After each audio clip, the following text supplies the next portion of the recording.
Hello, everyone. The Tin Man here. Good that time to you. Good this time for us is August of 2025, and that means we are back before the show for one last time for the final week of our month-long effort to raise funds and support Team Water.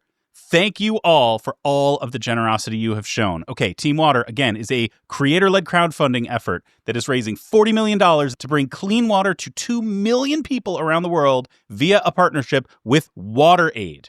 And our community has been climbing the leaderboards thanks to how you all have shown up. If you have yet to donate, now is the time. The place to donate is our Tiltify page. The address for that is down here on the bottom of the screen. If you are watching or if you are listening, it is in the show notes. Go there now and make a donation.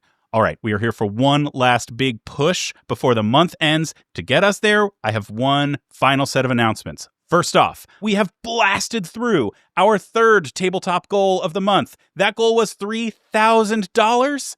And so we have set a new fourth final goal of $5,000 as a community that we are aiming for in this last week of the month of August 2025. Next, we have another big announcement. This coming Thursday, August 28th, we are doing a live fundraising stream on Twitch. We're going to go live somewhere around 8:30 p.m. at twitch.tv/tabletopgold. We will be playing water-themed games chosen by you, our community, on Patreon. Come on by, tune in, donate during the stream, and we will be tossing out live ring-a-dings all night long. Speaking of ring-a-dings, let's go to Lars for an update on the donations that have come into our Tiltify page over the last week. Lars! Ring-a-ding man, guess who's coming? It's the ring-a-ding man. Yes, David, the ring-a-ding man is back with more ring-a-dings. Here we go. We have gotten a handful of incredibly generous anonymous donations over the last week, and also a pair of ring-a-dings for Dan Marino. Can I get a ring-a-ding? Ring-a-ding! Midnight Sun 9. Ring-a-ding! Now, David, last week we talked about match donations, and Yes. we've got one last announcement for the month. I'm thrilled to let you know right here and right now, along with everyone in our audience, we have found a match donor for the remainder of the month. What? Wow! That is a huge announcement. Who is it? Do I know this person? Yes, David, you do know them. The person who has put up their own money to double the value of the donations from now until the end of the Team Water campaign, or until the maximum amount of the match is met, whichever comes first, is someone you know all too well. Mystery match donor, it's time to say hello. Hello, David, Lars, it's me, our Matt. That's I'm the donor. Right, everyone. Our Matt Humphreys has generously put up a match donation for the rest of the week to get us through to the end of the month. Head over to our Tiltify page right now to get in on the match before it runs out. You can still select any of the rewards that we've put up for the campaign, and your money will be matched by our Matt's generous gift. Whoa! Okay, sum it all up. We have a fundraising stream on Twitch this Thursday night, 8:30-ish p.m. for water-themed games. We are cruising toward a $5,000 tabletop goal, and now is the time to donate if you want to force our Matt to spend his money. Okay, that's all we have for you. Thank you again. Please donate. Thank you. Enjoy the show.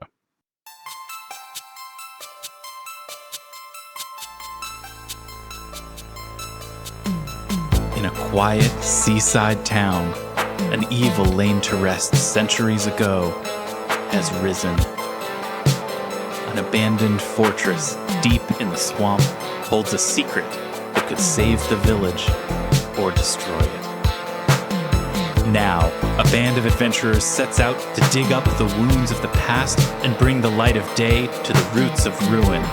This is Tabletop Gold.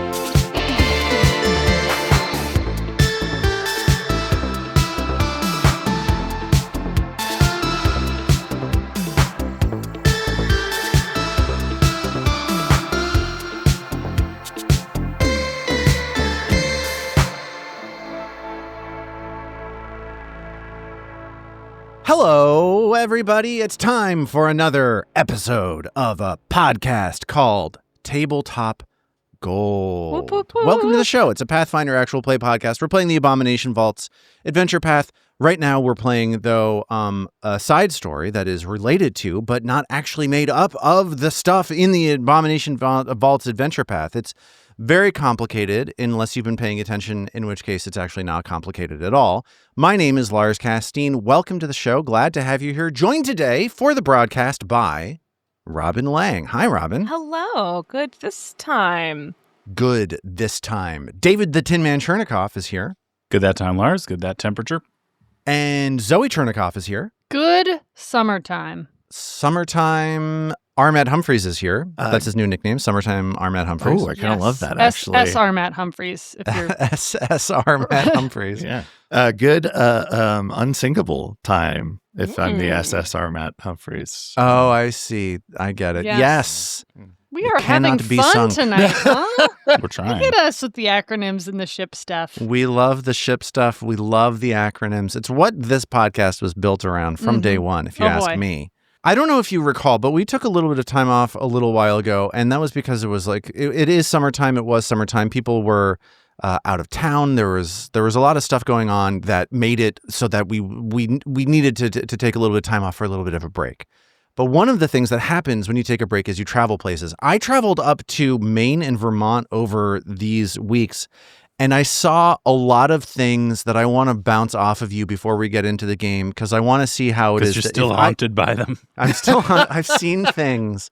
I don't know if you have the same reactions that I do to these things. I want to get your sense of it. I'm probably way off the mark. I'm probably too negative. I probably have a negative opinion about this that I need to just lighten up about. I have started getting unreasonably upset at people who travel in those, and this happens a lot in those northeastern states, but this applies anywhere, with one of the two following things on their car. I don't like seeing a kayak on the top of somebody's car, and I especially don't like seeing a bicycle standing up right on the top of the car like it's a passenger just standing there.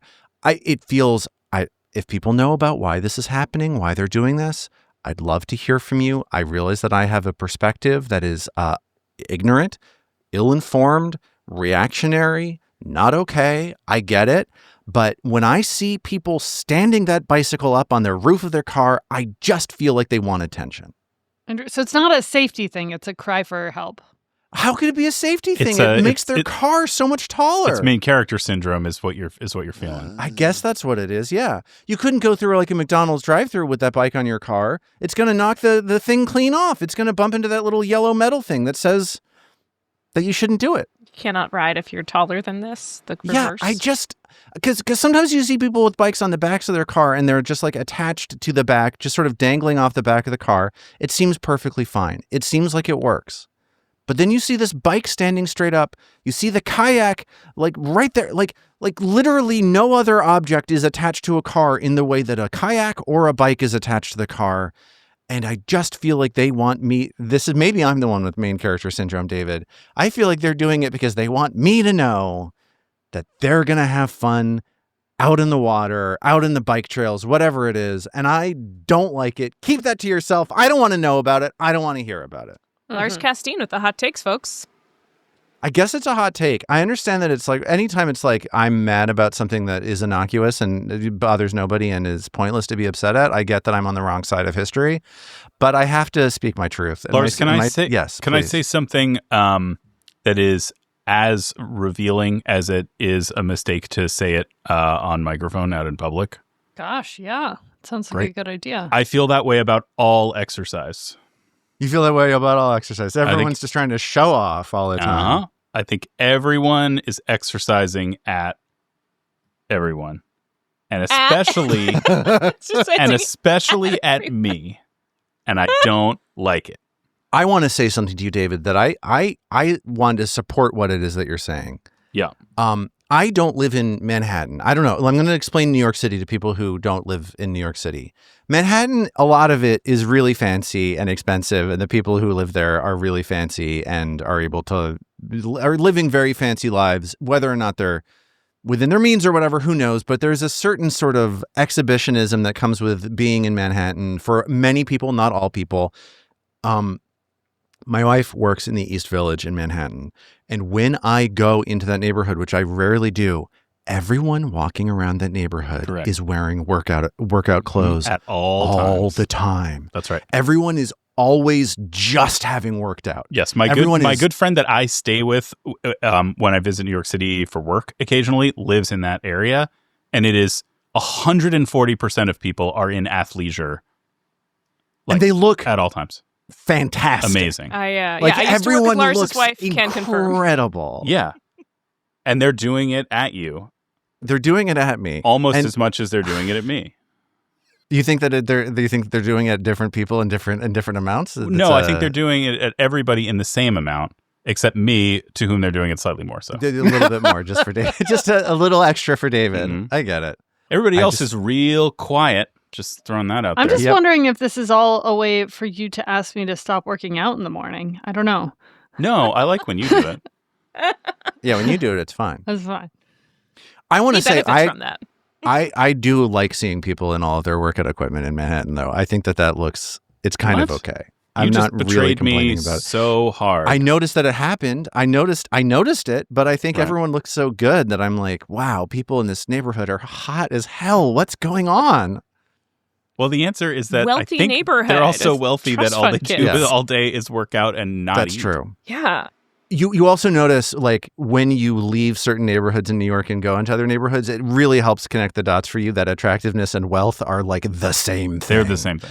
It's the exact same Yes. thing. It's amazing what money could do. It's amazing what money can do. And all wealth is being done at you as well. So That's also almost as incredibly much Very- as it's being done. New York is the home of conspicuous consumption. To be fair, Wealth is also soliciting you for a monthly subscription for whatever it is that it's trying to sell you. Speaking so- of which, visit Oh yeah. Which you're gonna have to watch. tabletopgold.com and click. As I was just earlier talking about my Patreon. subscription now that I have to my new non-alcoholic beer.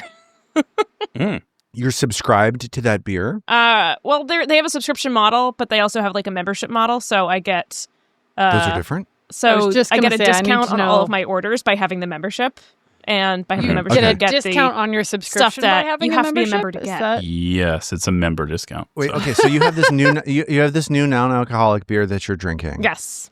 And you get memberships, subscriptions, and I think you just said you also get exclusives. So if you have Limited the edition membership, merch drops. membership's like a once a year nominal fee. It's not that expensive. Then all of your $200. orders after that, it's a discount on all the 6-packs, and you have to have the membership to get certain types of beer.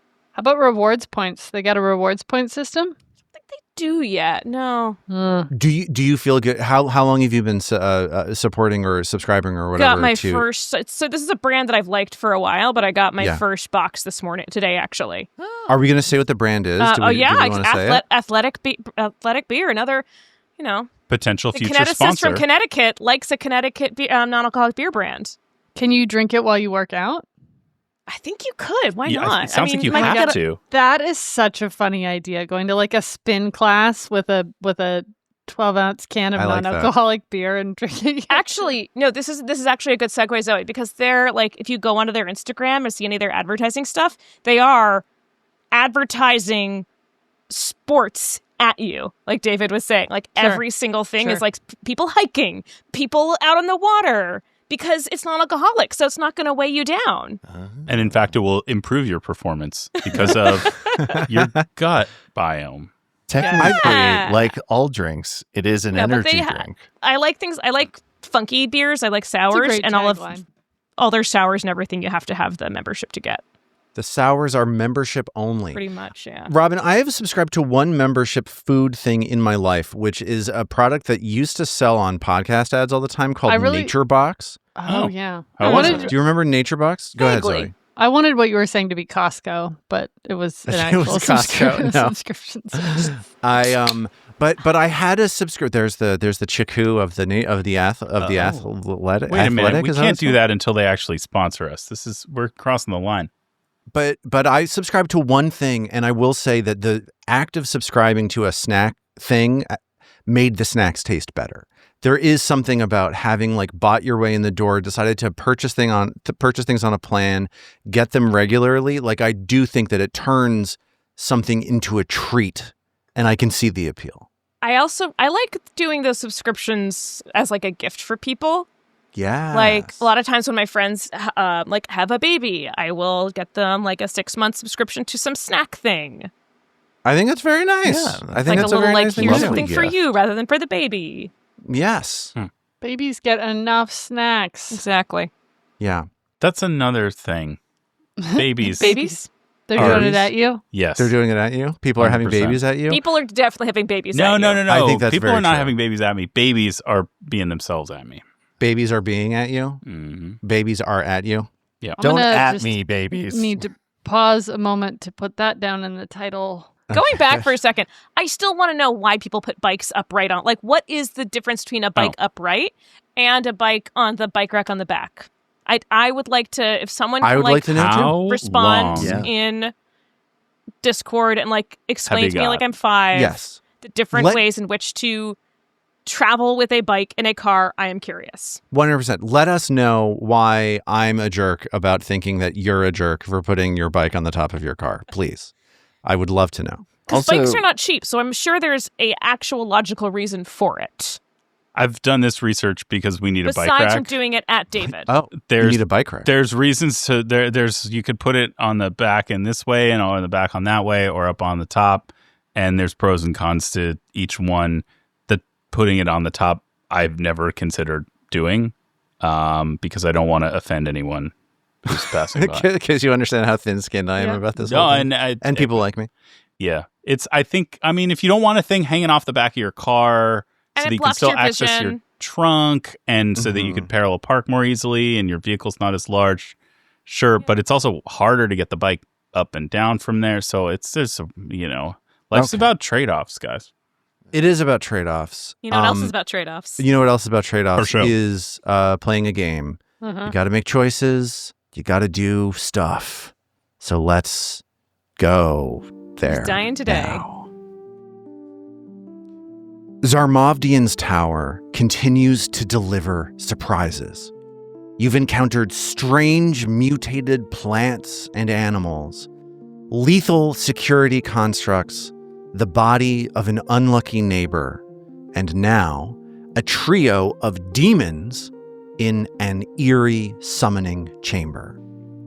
You've cut down 2 fire demons known as Brimmeracks, and now the final demon, an unknown incorporeal creature of sharpened smoke with glowing red eyes, has set upon Vadim. This demon is casting a spell, and Vadim is feeling himself lose control of his body. Really need Vizine to not get possessed. Well, that's all going to come down to an R of the D's, everybody. What are the D's? It's an R of the D time. It's time to R the D's. And we're just going to jump straight in. We are here in this circular chamber on the 4th level of this wizard's tower. And this fight has reached a turning point. 2 of these demons are down, and Blando, Vadim, this unknown smoke demon, and Martha are all lined up just south of this 10-foot across summoning circle in the middle of the room. Radu is a short distance away at the western wall of this chamber. And it is now the turn of this unknown smoke demon. They have started casting a spell and targeting Vadim with that spell. I need Vadim right now, injured, taken several hits. This has been a pretty brutal fight. I need Vadim to make a will save, All right. please. Here we go. 26. Okay. Oh no. The DC on this spell was 26. And the ties. I've never been so happy that ties go to the roller. That's good. Yeah. There's going to be a catch here. He's going to remind us that with spells that have 4 syllables, then it actually goes to the caster. How did you know, Zoe? How did you know? I've been reading the books. Yeah. No, I haven't done classic that. That's syllabic. obvious. So that's true. So this smoky winged demon goes and disappears inside of Vadim. But Wait, what? Vadim retains control over his own body. That's good. This feels really weird. What? Ugh. What? It's trying to take control of me. It is trying to take control of you, but Vadim is so far able to withstand this mental onslaught. And as this last enemy disappears, riding around inside Vadim's body, it's now Martha's turn. What are you going to do? You know that this demon is somewhere inside Vadim, but there's no other enemy in the room. So what do we do? What even happens right now? It's not made of wood, so she doesn't know what to do. She can't extract it. We could This is start a looking problem. for treasure, right? Are we still in initiative? Yeah, totally. Okay. Let's see. Dash of Herbs does not treat possession, unfortunately. Yeah, you're going to need something stronger than cloves, I think. Have you ever had clove cigarettes? I Those are have. strong. Yes, They're I pretty- have. I know Yeah. you have. You smoked nothing but that in college, didn't you? Not Oh, shit. just that, but yeah. I figure Martha's going to delay because there's nothing Okay. she can't think of. Let's actually. Could I do a recall? Is there a recall knowledge that she could do to try and figure out Yeah. what's going on here? Yeah, figure Yeah, out totally. What spell Let's it do is. that. Let's do that. This is give me a religion. Anybody wants to do a recall knowledge? Give me a religion check. Please and thank you. What Are we in initiative for these? No, or we is are this- in initiative. I know. I'm sorry. Yeah. That was confusing the way What that about I a said it. I nature apologize. check? Let's just see. Okay. Martha has a sense as this creature disappears inside of Vadim's body that this is something called an invidiac. She knows that this is a demon. Guess what? This is a demon that's really good at possessing creatures, by the way. Shocking. You don't With you say. so far. For invidiacs Uh-oh. who lack a body, possession is akin to donning a suit of clothing. They're also known as shadow demons. They are formed from envious mortal souls. Do you have any questions for me about this invidiac? What's its middle name? Do we know? Is there On any your way to turn. know what soul whose soul he's created from? Yes. Martha Is searches love. her memory to try to get a sense of whose soul this invidiac is from. Her name was Samantha, and she was born 1 billion years ago. You ass. Samantha, no! Samantha, get out of there. It's not your body. So what else is happening on Martha's turn? Wait, that's really the information I'm getting, Samantha? Yeah, totally. Son of a- You're confident. You're fully confident that this is the case. Confident in Samantha. So maybe I don't have whatchamacallit. I don't have dubious knowledge. You don't have for example. dubious knowledge. But you saw Samantha attempt to possess Vadim. It is possible you rolled a 1 on your die, though. It is very possible. Yep. Sounds plausible. She's gonna end her turn. I can't think Okay. of what else to do. So Martha just takes a little bit of a breather, and maybe the rest of you realize that this is a time to potentially prepare once you see what happens next with Vadim. So it is now Here, Radu's she raises turn. her shield just in case. Okay, raises her shield. Perfect. And on Radu's turn, what is Radu going to do on the far western side of this chamber? Radu comes over to Vadim, and then grabs Vadim's shoulders, gives him a firm kind of shaking, and then slaps him to see if that does anything to get Samantha out. No! Smart. Yeah, Really so hurt Vadim, your Radu. brother runs up to you and slaps you across the face. Not exactly the homecoming I was expecting. Okay. And with that, it is the beginning of round 5. That didn't do it? I guess Is it that what you're didn't work. saying? Yeah, that's what I'm You saying. don't want me Totally- to roll? Totally Let's- unaddressed. No. I didn't get the sense you were. Are you trying to genuinely hurt Vadim right now? No, No, I'm trying to get Samantha out. I was at 13 Yeah, on and the it doesn't die. work. You slap Vadim, and it didn't go. You didn't it didn't even do it. find out what the number was. What if I it was? did because what number could it have been that would work That's to get what this I'm demon? asking you. That's your whole job here is to tell me the number I need to roll to get Samantha out. Sometimes the job is for me to tell you there is no number, though. I don't like it. You don't I like don't it? like Okay, it, it's fine. Casteen. So this is what skill is it to what is the smack the shit out of action? I guess To it's an slap athletics silly. check. It's an athletics check, ultimately, yeah. So what's happening? There's a demon in your body, my man. You're telling me. That's what she said. I'll have what she's having. You will have what she's having.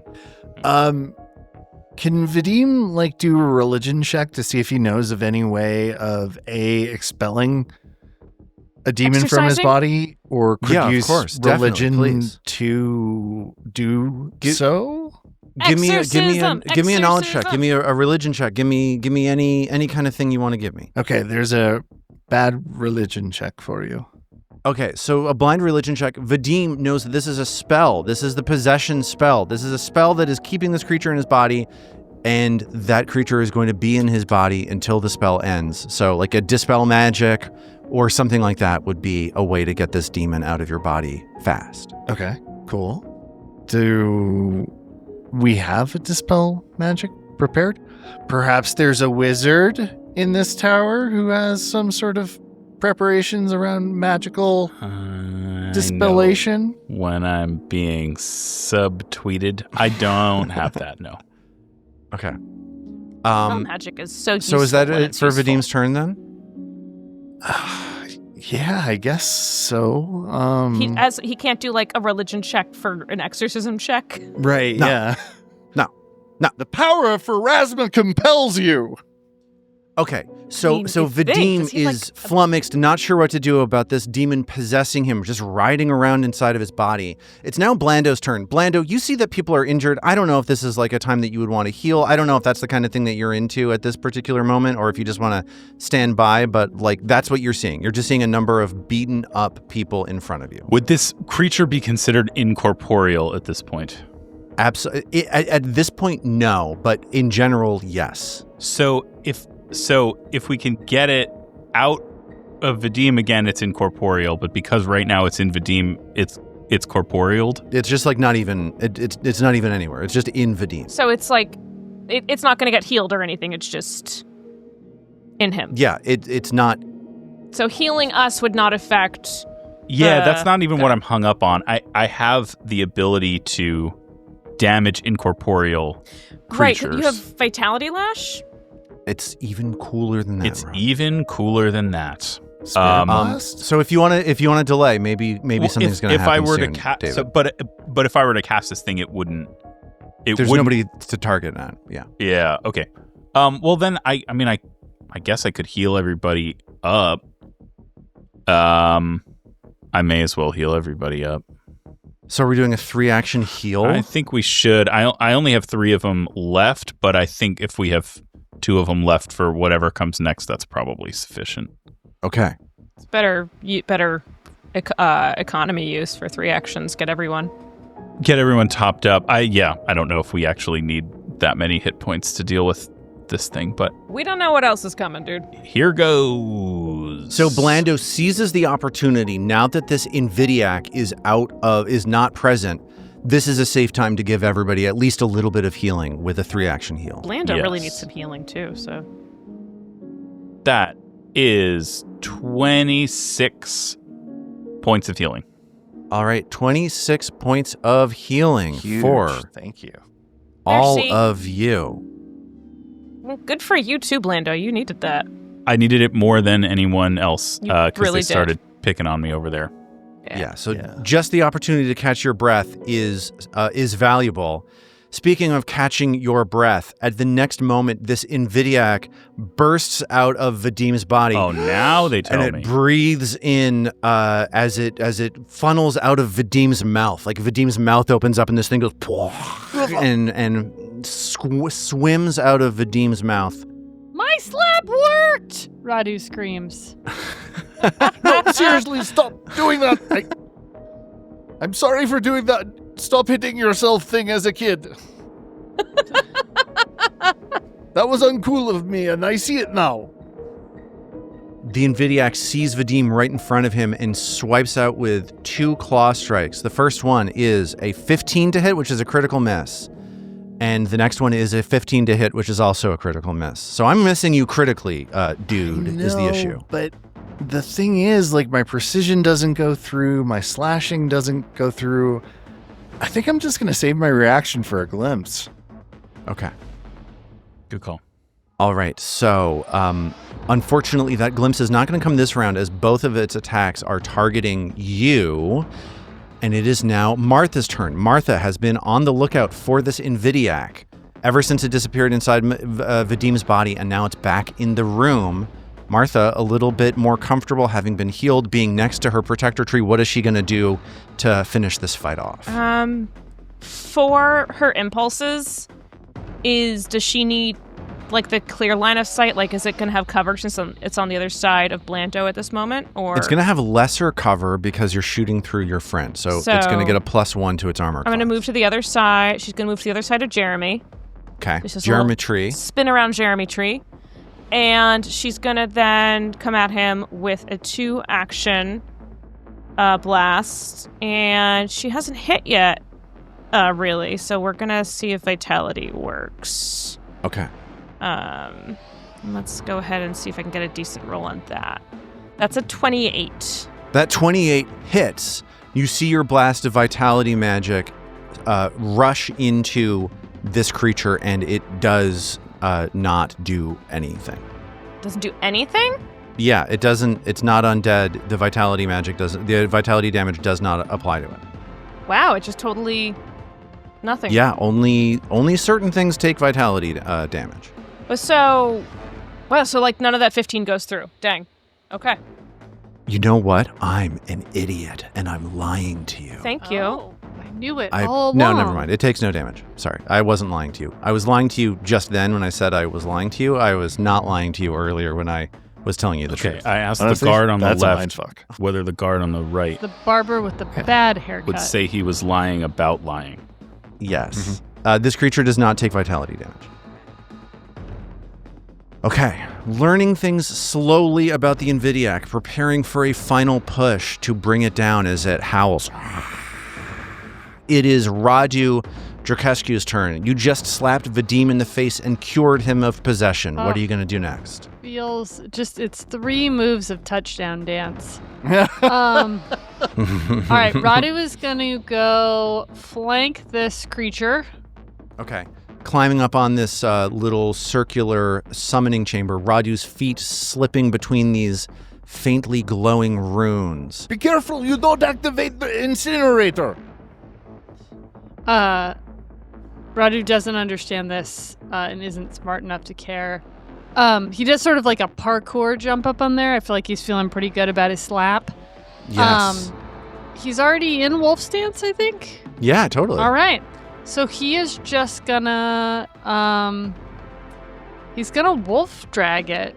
Wolf drag it. Let's wolf drag that. I don't know, guys, I'm tempted. I think this might be a good moment for a hero point card, just for fun. Oh. A hero point card just for fun. Let me play the fun. drop for that. Yeah. Here Just we go. for fun.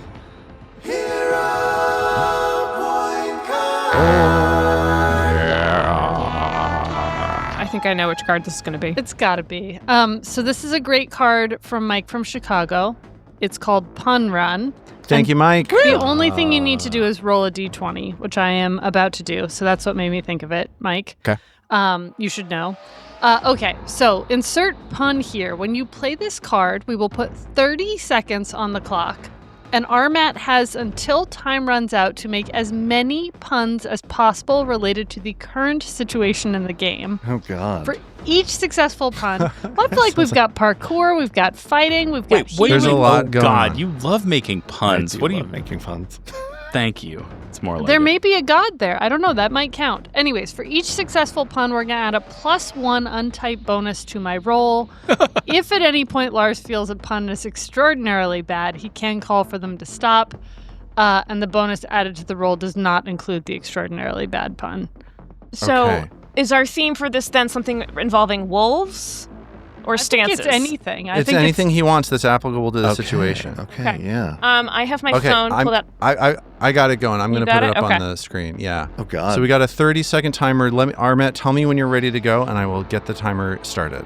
Yeah. Give me a second to collect myself here. My Give you a brain second to is cheat. so blank right There's now. so much pressure, right? Like There's Would it- nothing like would being a put on the theme spot. help? perform. Like, would it help to have something to It start kind of from? would like help a fight, have brothers, a theme. Or wolves. Let's possession. just That's do... why I thought wolves, because it's your wolf drag. Yeah, that's Or drag. Right, wolves those are your and drag. things. Puns about wolf Okay. or drag. I love it. Okay. I can Okay, work with Armat, tell both me of when those. you're ready. I'm Okay, ready. Tell me when you're ready. Okay, here we go. 3, 2, 1, go. Hey, Radu, thanks for Fangs for saving me from possession. 1. Hey, Radu, don't let this demon get you by the tail. It's a wolf tail.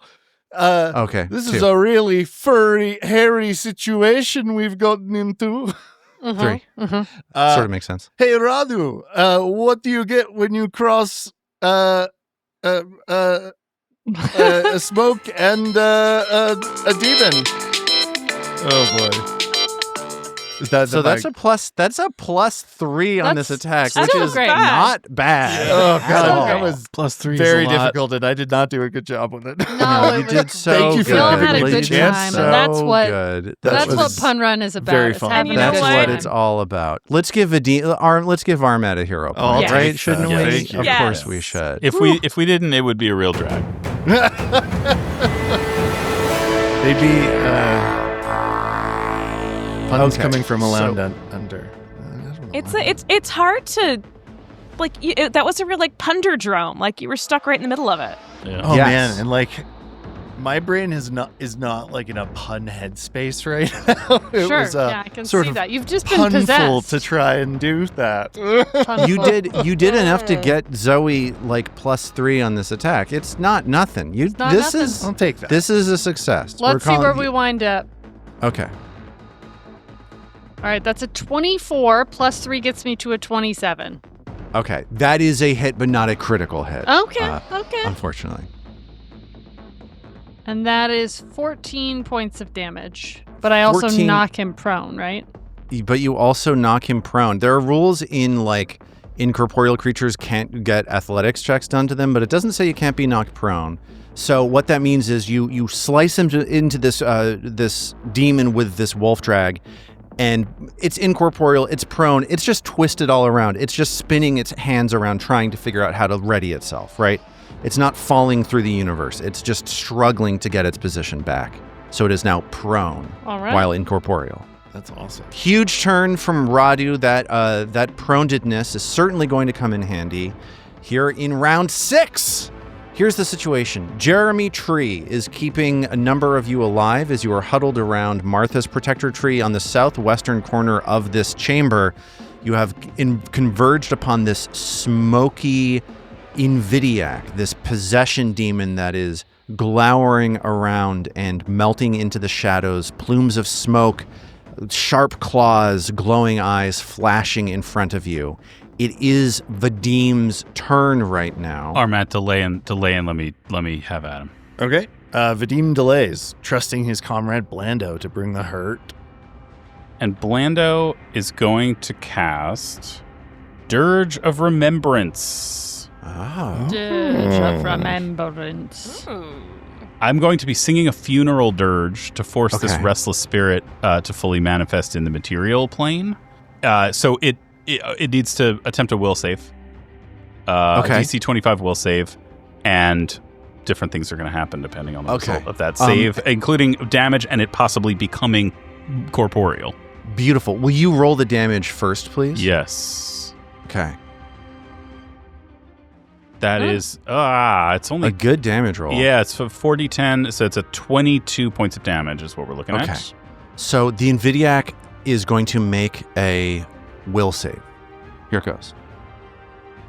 Ooh. 1 on the die. Oh, you love to see it. Blando! Vadim shots. Is 44 damage enough to kill this thing? Will Blando get all 3 kills from this Oh my combat? God, It I hope he doesn't. does. It's not an attack roll, so it doesn't double like that. No, it does. Near- The spell card says Oh, as wait, it failure, does? but double It damage. definitely, yeah. Oh my god, double damage! Mhm. So I'm so used to my spell cards that don't do that. Mm-hmm. It is still up. Oh, you couldn't rule a cool at the thing dead? Come no, on, but man. it's even cooler, dude. Because what else happens to this Well, creature? the creature takes damage and becomes semi-corporeal until the spell ends, which what it says here in the text is all text against to get the benefit of Ghost Touch rune. So Okay. whoever you- hits it next is going to be able to really hit it. You suck it into the material world. So you do this massive damage to it, and it's like this smoky creature is now just this gray, sort of matte gray thing, like blinking at you. Its horns around. You've got one more action, David. Remember what it was like to be alive. David, give me an attack roll. Hit it with your staff, man. It was pretty awful, wasn't it? I can't imagine it's nice to be reminded. What a beautiful but haunting song. I find myself becoming incorporeal as I hear it, which Yes. is ironic. Yeah. David, you got okay. 22 to hit. That hits. 6 damage gonna do it? It had 5 hit points left.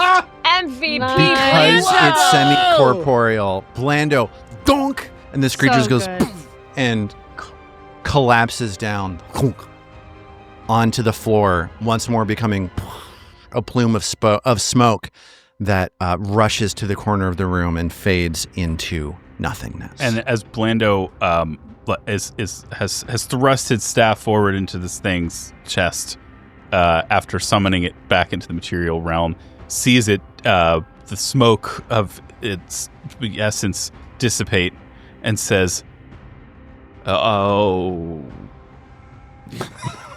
Rastal? Classic Blendo. That's never worked that well before. That was impressive and so helpful, Blando. Yeah. Truly was. That You're would have really been a boon to us. You and Jeremy. And as Martha kind of pats Jeremy's bark, he kind of disintegrates away because he's not, since we're not on actual soil. Oh, So bye. when the spell ends, he just kind of disappears. it was nice helping you out, everybody. Farewell, Jeremy! Farewell! I'm gonna miss that guy. He's in a better place now. So the 4 of you are now in this large circular room. It's just another floor of this wizard's tower. You have this summoning circle, this teleportation, some magical circle in the middle of the room. These runes faintly glowing on it like it has not been used for some time, but still has some magic potential within it. I want to remind you that there are books scattered on the ground in the far northern portion of the room. There's like an overturned torch or like a standing candelabra that's been turned over. It looks like there's been some kind of struggle here, but the door to this room the door leading out of this room is closed. So what would the 4 of you like to do here? We do still need to do a bit of healing before I think we leave this room. So Martha also like can to- help with that. She can do some treat wounds. Yeah, I could use a little help. Yeah. Radu does a parkour move off of the magical altar and begins looking at the books while everyone heals. Okay. I'm going to say that between Martha's got medicine, right? Yeah, she's got treat wounds and battle medicine. Martha's got medicine. Vadim has got lay on hands. Blando's got medicine. This takes half an hour. Okay. Great. I know someone else probably just listening during that, but once Martha's done, I would imagine she would go look at the books and the physical things, since she's not so good at looking for like arcana or anything in that summoning circle. Okay.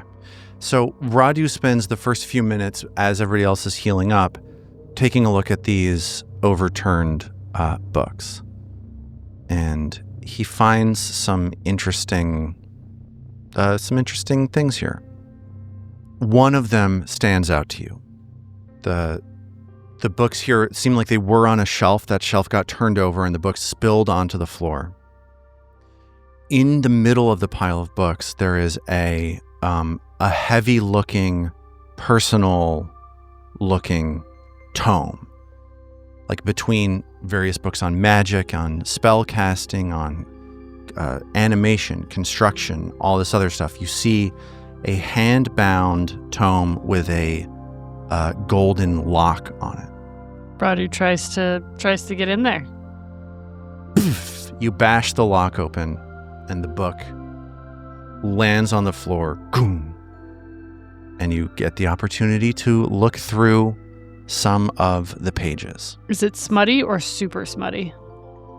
Yeah, it's just a big old ding-dong that goes through There was all 500 pages. It's just like you turn the page, it's still Just going. go. There was some weird stuff back in that library, back in the Abomination vaults. That's true. There was They- some. They wanted some weird books at the bookstore. They were into some weird stuff. Someone's always publishing smut at me. So Radu starts leafing through this book. And maybe as Radu is reading, the rest of you are able to, over the next, this is probably going to take like an hour or two to fully get to the bottom of this. The journal here, this book is difficult to decipher.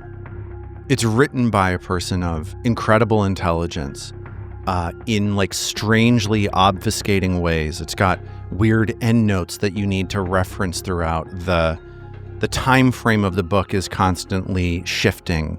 So this is David Foster Wallace? Yeah, I was like, David Foster Wallace's dissertation. the years are given strange names and you don't know what sequence the years are in until you finish the entire journal. Yes, that is in fact what I was doing. Okay. So you start to piece the story of this journal together as you look through it. The first bit of the narrative that you're able to unravel, you find yourself reading a description that the author wrote of a long journey from the south to discover this tower.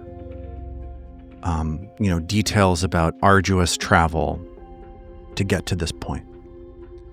In the next section that you're able to piece together, the author describes meeting an elderly wizard at a tower. The wizard is infirm and old, but wise. These pages, as you're leafing through this section, describe a sense of relief about discovering the tower, and the author seems excited about the opportunities lurking within it. Go for it. I was going to say that since it's coming from the south, my initial response is it's Zarmavdian's journal. But then the thing about finding the old wizard, I'm wondering if this is whoever we had to deal, like whoever animated those constructs we dealt with in the last room. Who seemed to be a rival of Zarmavdian. Yeah. So Yep. maybe it's like Zarmavdian's student kind of came, and then the student surpassed the master and took over. The next pages describe a warm relationship growing between the author and the old wizard. There's a period of scholarship and friendship that you get the sense of them growing respect for each other. But the next pages after that show a significant shift. This author gradually becomes more and more angry at the wizard. The author believes sadness keeps the old man from being a good teacher. There are repeated references to the old wizard being too morose to teach anything of value to the author. He's angry as this section continues at this old wizard for refusing to teach truly powerful magic. The author believes at this point in the story that the teacher is holding them back. Is the author Morley Bunt? Well, Lars? I don't know. You look for the name Morlibent. You're like, Martha's like, I know somebody named Morlibent. No, Martha doesn't. Okay. Toward the final section of the journal, the author starts hatching a plan to summon horrific demons from across the plains to attack the wizard in the tower. The demons, the author writes, will climb the tower and kill the wizard dead, and then the tower will belong to them. There's a strange focus on betrayal and the nature of betrayal in this section. And the last information you can gather from this book, I'm going to ask somebody for an Arcana check to try to decode the strange arcane writings that this wizard is using to organize their book. I'm okay in Arcana. All right. So give me a blind Arcana check, please, as Blando tries to figure it out.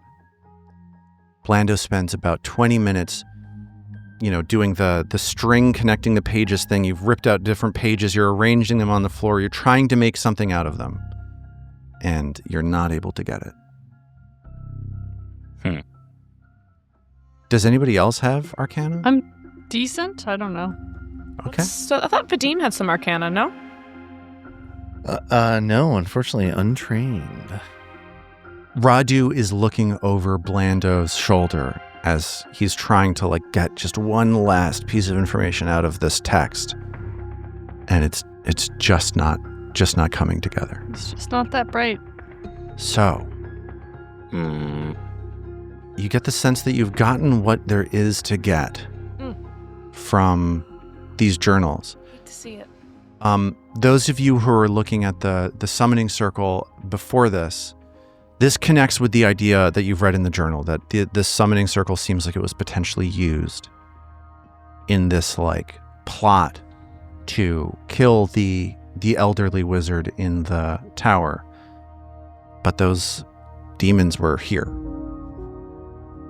So It sounds like this may be how Zarmavdian met his end. Though Otari's torment is great, I can't help but feel a little sorry for the wizard. Betrayal of this kind is an ugly thing. So your interpretation is that a student came to study with Zarmavdian and then killed Zarmavdian. I think so. I think Vadim thinks that the moroseness and the refusal to teach valuable magic, which I think is combat magic, is presumably coming from Zarmavdian's reluctance to use a fireball and sort of assuming that the unintended death he caused haunted him. So you're imagining Zarmavdian had a pacifistic turn. Yeah, I think, or, but that could be a wrong read. I mean, I don't think we know enough at this point to fully Right. The other say. thing would be that Zarmavdian was the betrayer, right? Yeah, true. That there was a kinder wizard soul here. Zarmavdian wandered back into the picture and displaced that unknown person. We don't know whether our unknown character, which end of the transaction. True. Yeah, that's right. We got to get all the way to the end of the smutty schlong to find out which Right. end of the transaction they were on. Seriously. Unfortunately, the schlong was never finished. Never finished. It's just In all the- shaft. The incomplete schlong. True It's horror a damn- story right there. Damn shame. Never got to finish. Never got finished. Are we allowed to So- call the episode The Incomplete Schlong? Is that I don't know. I don't know. So only if we spell it INCOMPLEAT, like it's Old English. Oh, yeah. Like the complete strat in New York. Yeah. Yeah. So here's what I'm going to say. I want to see what this looks like in scene. And Armat, I think what Vadim believes is what I'm interested in right now. Because Martha, Blando, and Radu have no immediate association with this story. We've been talking about it. We've been sort of figuring it out. There are thoughts that we have. But which way Vadim interprets this story, I think is important, because I think that everybody else in this situation is going to follow Vadim's lead.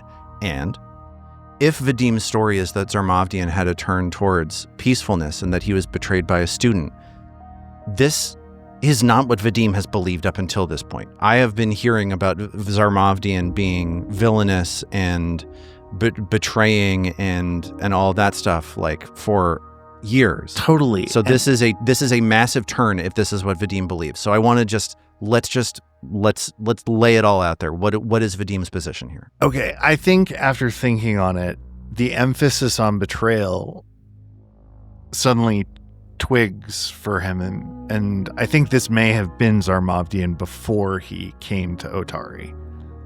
I mean, what is casting a fireball with a ally in the area anything except betrayal? And so maybe this is the hook that got set in Zarmavdian by these demons, maybe? I don't know. But as part of it, like... So I think that feels like the thing to me.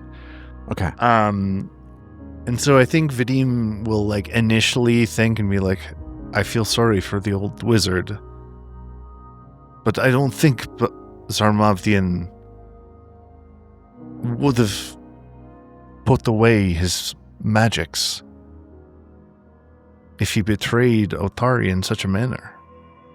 Perhaps he was the young apprentice here, after all.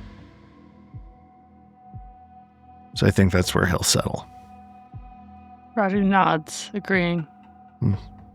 Is there anything else we want to do in this room before we move on, or is it time to keep climbing the tower? I mean, there's nothing else to... I mean, did we look at the bodies of these demons just to see if there's anything there? Yeah, What's even the point if you don't steal their teeth? That is exactly what reminded me of Ale about you two. So Radu also has to do tooth stuff. You both have really I weird couldn't put my teeth finger stuff. on it, but it turns out it's just this weird corpse tooth thing. It turns out it's quite a...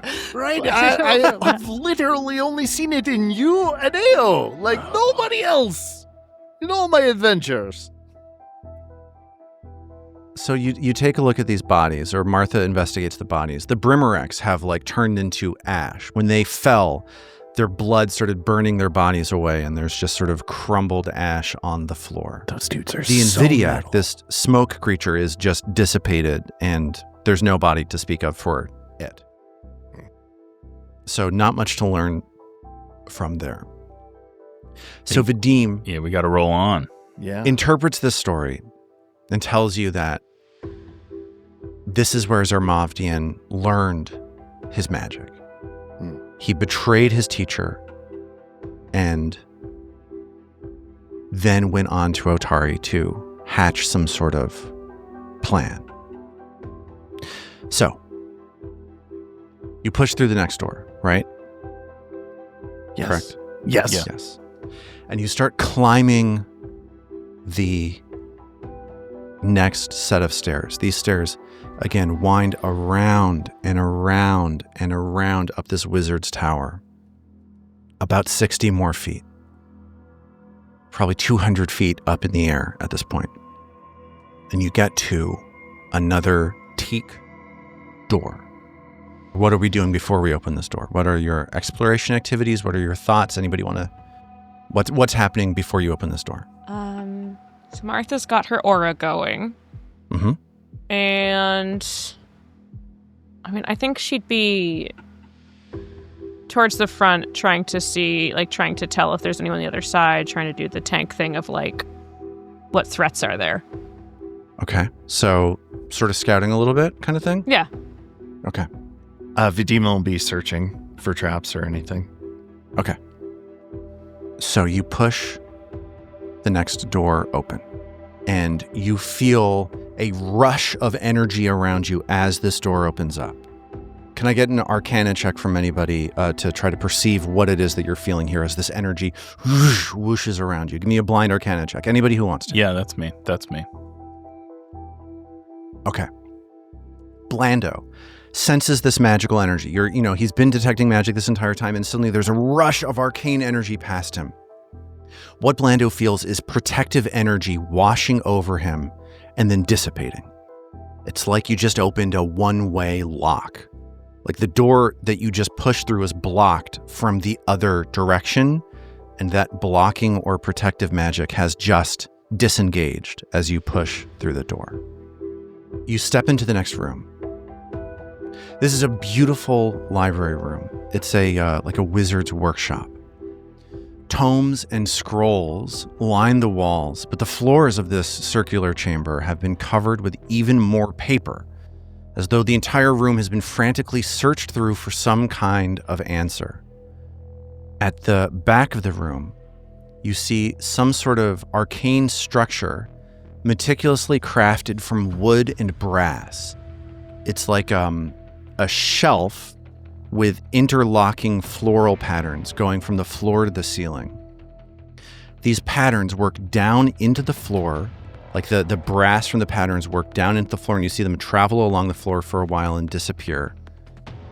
You see them pass into the wall, this northern wall here of the structure.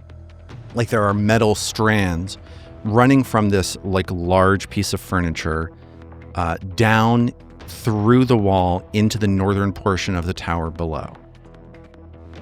This cabinet in the far northern end of the room is handcrafted. At the center of the shelf, supported like in an alcove, the way that a body supports a heart, you see a green gem. You notice in this room that there is a soothing but uncanny hum coming out from this strange object or this shelf. Maybe it's coming from the gem, maybe it's coming from the shelf, you're not sure, but you feel this sort of like...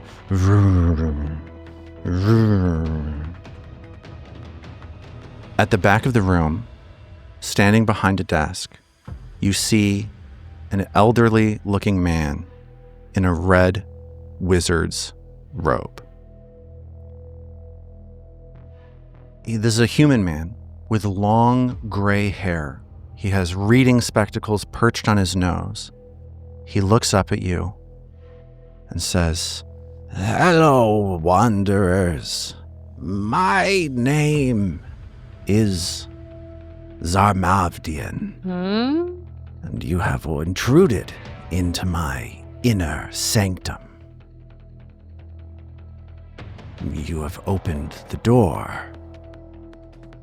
That's interesting to know. What is it you want? Why are you here? Why have you come to my place?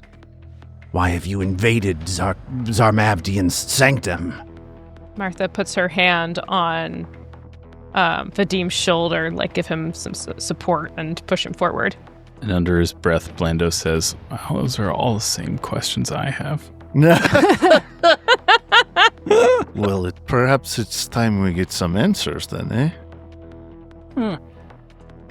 My name is Vadim Drakeshku.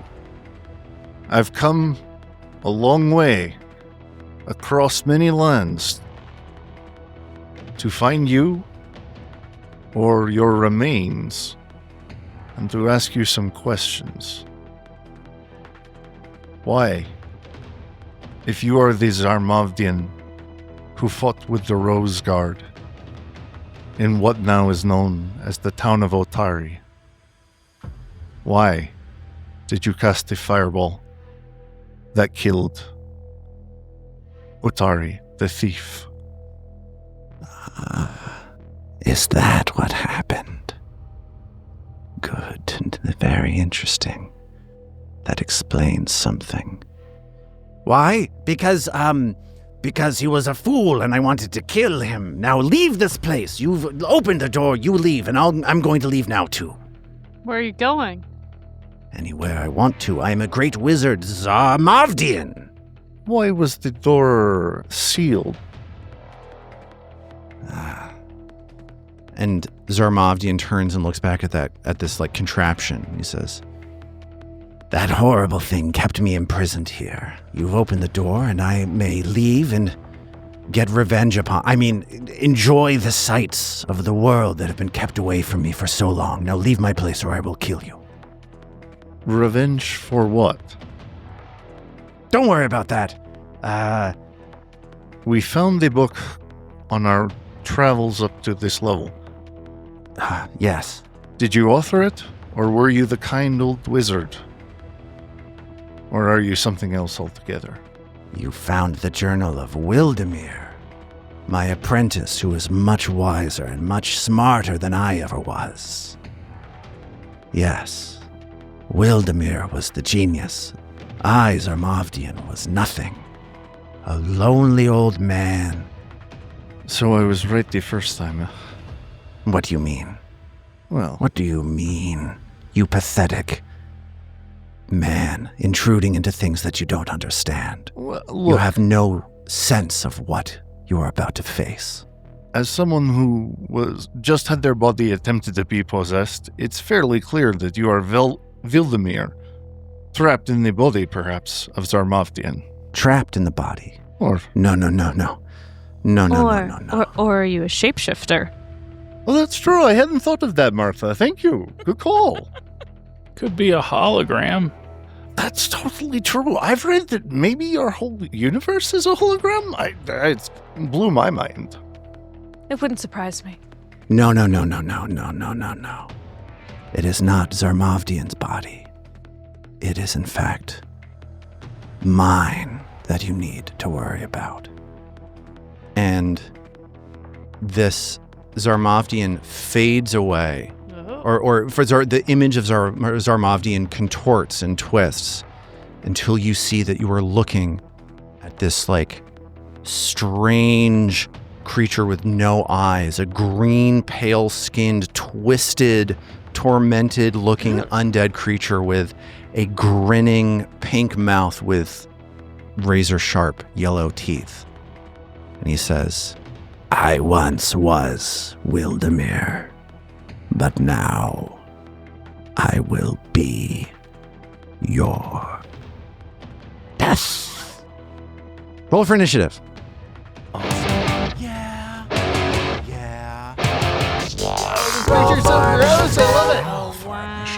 Let's go through initiative and see how everybody did here. Zoe, Radu Drakrescu, as Zarmavdian reveals that he is actually Wildemir, this apprentice, this student who has somehow turned into a slavering undead monstrosity thing.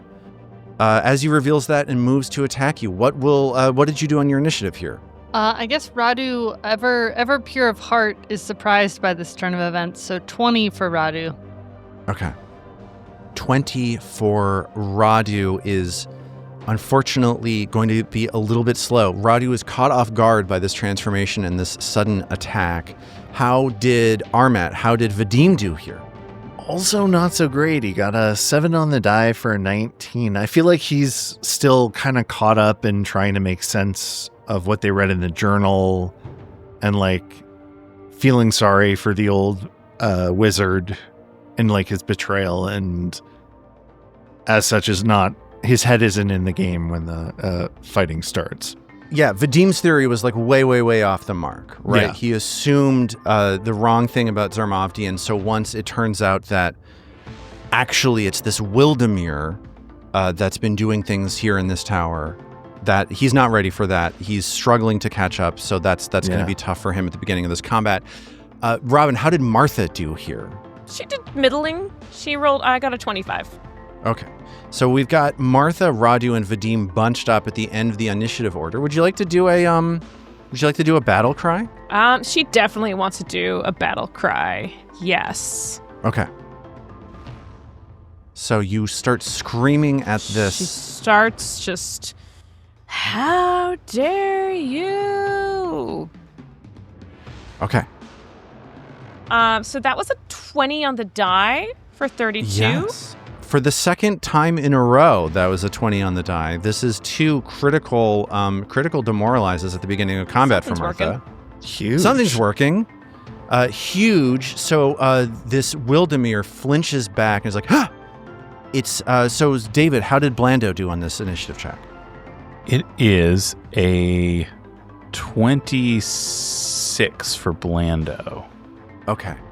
Blando is really good at rolling initiative. Excuse me, it's not a 26. It's a 31 for Blando. It's a 31. Blando was pretty freaked out the whole time. Yeah, Blando ready to go. Guess what's happening at the beginning of this encounter? At the beginning of round 1, the 4 of you are standing on this like wooden platform a foot or 2 off of the ground on the far side of this library chamber. There are papers strewn across the room. There's a pair of desks in front of you. I'm going to say that moving through these desks, trying to get over these desks is difficult terrain. But on the far end of the room behind another desk is this eyeless, undead, green-skinned, slippery, like worm creature that it seems Wildemir, Zarmavdian's apprentice, has become in the years, presumably, since his death. Blando is up first, sees that trouble is afoot. What is Blando going to do here to kick things off? Does this thing appear incorporeal? Oh no, I burned that spell anyway. This thing does not appear incorporeal. This is like a flopping weird guy. Okay, I gotta just slopping around up in here. All right, I'm gonna start by recalling knowledge about it. Yeah. Give me a religion check, please. Do that. Okay. Blando looks at this creature and immediately knows that this is something that Wildemir, this apprentice whom you have never heard of before, is something called a totem mask. Okay? Spawned by the same unnatural and self-destructive obsessions that drove them when they were alive.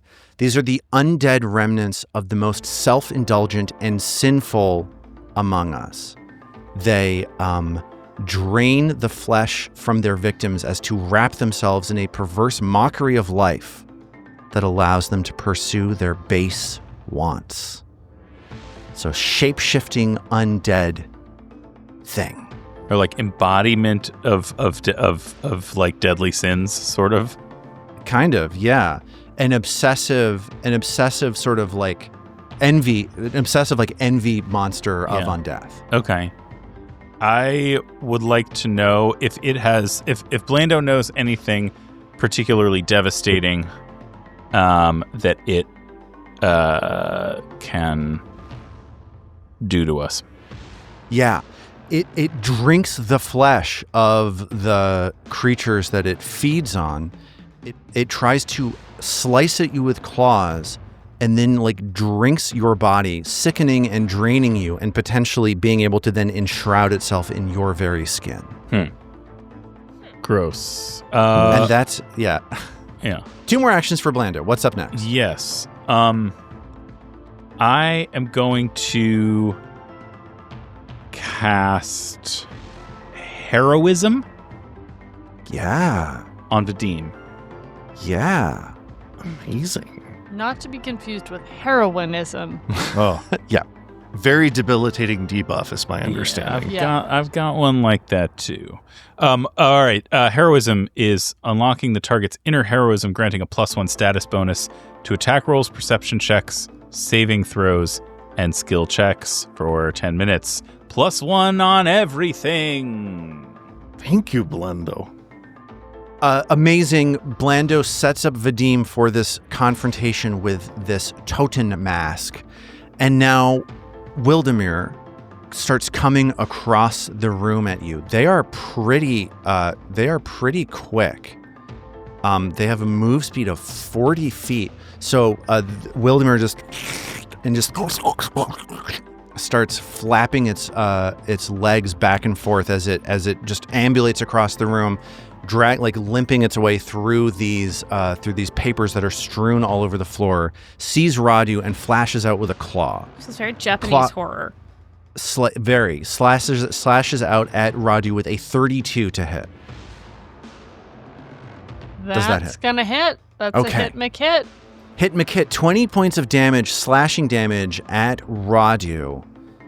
And then it opens up its mouth, chomps down on Radu as well. Yikes. And that is a 20 on the die. Oh.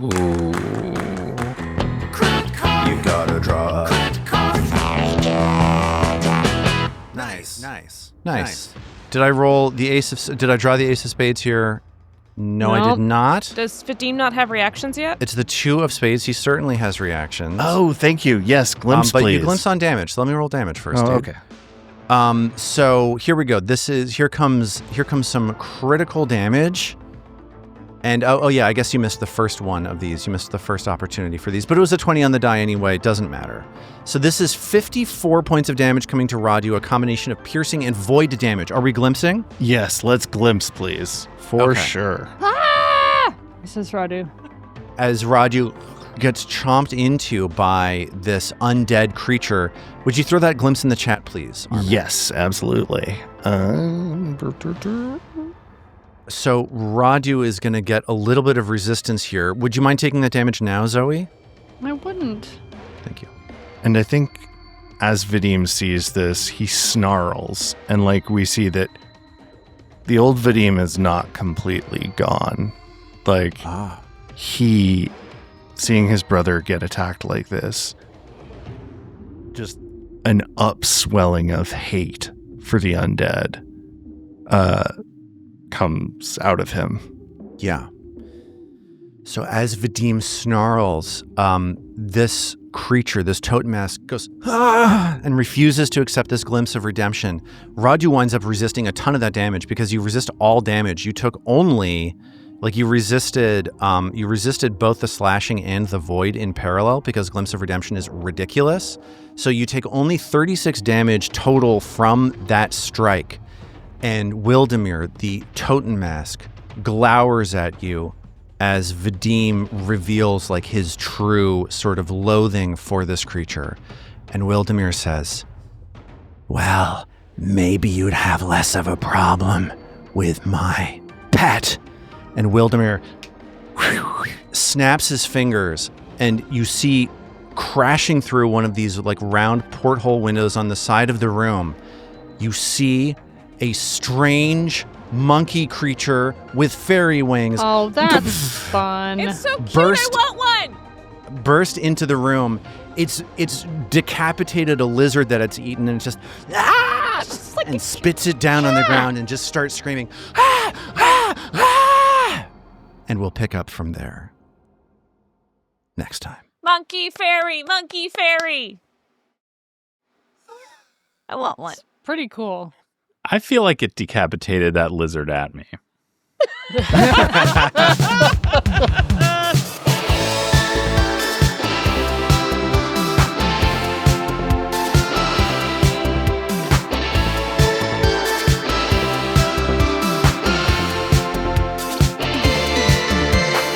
The Roots of Ruin is a Tabletop Gold production produced under the Paizo Incorporated fan content policy, using trademarks and copyrights owned by Paizo that are covered under that policy.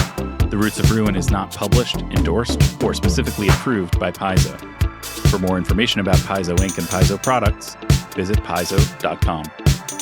All original characters and content in The Roots of Ruin are the property of Tabletop Gold, and all rights are reserved. We at Tabletop Gold would love to hear from you. Visit our website, tabletopgold.com, to learn more about us and our shows, join the Golden Horde to get access to more shows, pick up great merch, and connect to the best online community in all of podcasting. Thanks for listening.